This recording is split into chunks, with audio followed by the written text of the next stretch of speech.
आमच्या अण्णाने मोठ्या मेहनतीने त्याला डॉक्टर बनवण्यासाठी रशियाला पाठवले. ते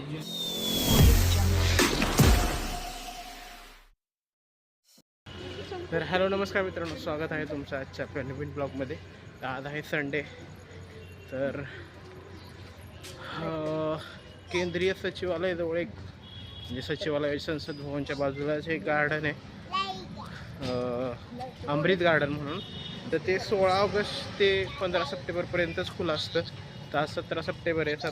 17 सप्टेंबर तारीखचं आजच्या डेटचं मी तिकीट घेतलं होतं. फ्री तिकीट असतं, फक्त ते अगोदरच तिकीट ऑनलाईन घ्यावं लागतं. तर ते घेतलं होतं 17 तारखेला. तर अमृत गार्डनला चाललो आहे आज. वाजले 3:30. 5चा स्लॉटचं तिकीट घेतलेलं आहे. आणि हा आमचा एक आत्याचा मुलगा आहे, गावातच राहतात ते. त्यांचा मुलगा रशियाला मेडिकलचं एज्युकेशनसाठी असतो तो. तर ह्यावेळेस तो गावाला आला होता. तर तो आता परत रशियाला चालला आहे. त्याची दिल्लीतून फ्लाईट आहे. तर त्याला पण निजामुद्दीन स्टेशनला आम्हाला घ्यायचं आहे. तो 7-7:30पर्यंत येईल. तर ठीक आहे, मग चलूयात.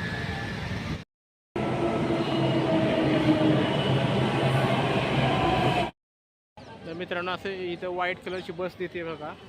तर आपल्याला गेट नंबर 4 केंद्रीय सचिवालयावरून अशा व्हाईट कलरचे शटल मिळतात. 4:30ची शेवटची होती, म्हणजे आपली मिस झाली आहे. तर मित्रांनो, आपण पोचलो आता इथं अमृत गार्डनच्या बाहेर. तिकीट वगैरे चेक केलेलं आहे. आता बॅग वगैरे कलेक्ट करायच्या. तर ठीक है, चलो. गाइस, यहाँ पे क्लॉक रूम है. यहाँ पे बैग वगैरह जमा करना होगा. बैग जमा करके अंदर जाएंगे. तो गाइस, यहाँ पे एक लाइब्रेरी दिख रही है. लाइब्रेरी का नाम है प्रणव मुखर्जी पब्लिक लाइब्रेरी.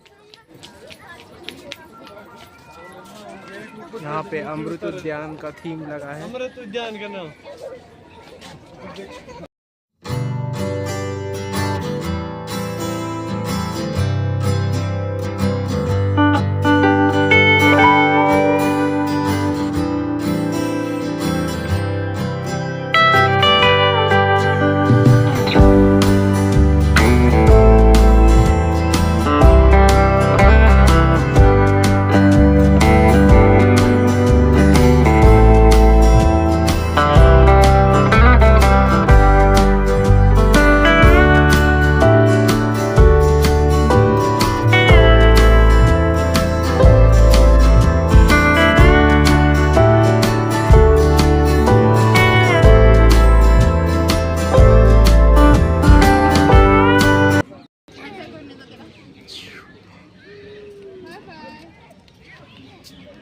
तुझा मित्रांनो, 5 वाजता आम्ही एंट्री केली. आता 5:30 वाजलेत.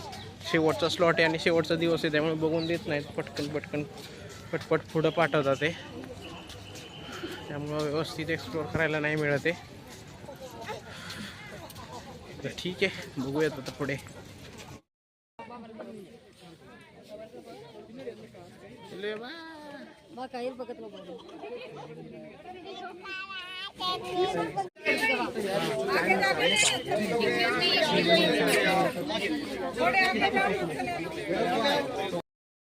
पीछे अभी बंद होने जा रहा है सब.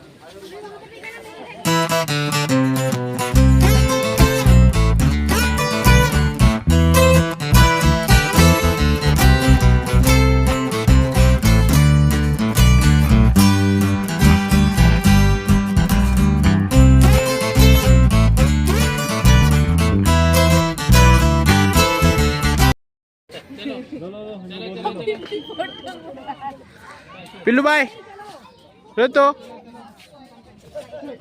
चलो चलो चलो चलो. हाँ रखो. चलो चलो चल बेटा. क्या हुआ? चल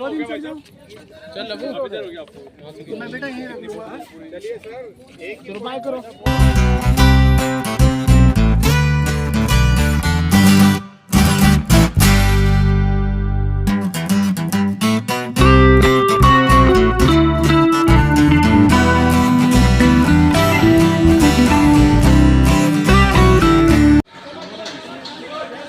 ये गेट बंद हो गया, अभी खुलेगा फरवरी में डायरेक्ट.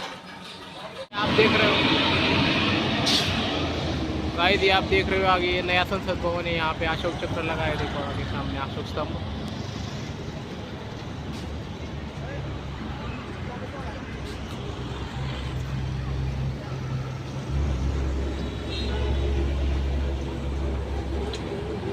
तर मित्रांनो, मी राष्ट्रपती भवनवरून परत आलो आहे। येताना ऋत्विकला घेऊन यायचं होतं, पण ऋत्विकची ट्रेन लेट असल्यामुळं त्याला परत घ्यायला जायला लागेल। ठीक आहे, मग आलो आहे घरी। तर मित्रांनो, आता 9:15 वाजले। ऋत्विकची गाडी थोडी ट्रेन थोडी लेट होती, 10:30 पर्यंत पोचेल ती।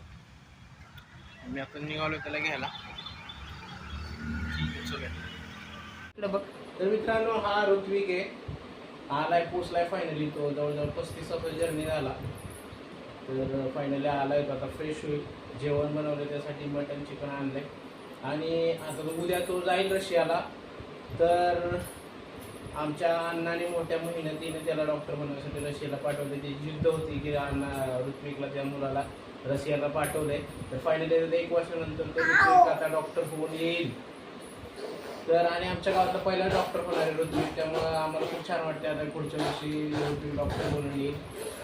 तर ठीक आहे, मग आलोय आता, तो फ्रेश होईल, जेवण वगैरे करून आम्ही थोडंसं गप्पा मारू। तर ठीक आहे, मग आजचा ब्लॉग क्लोज करूया, भेटूया पुढच्या ब्लॉगमध्ये। चलो बाय।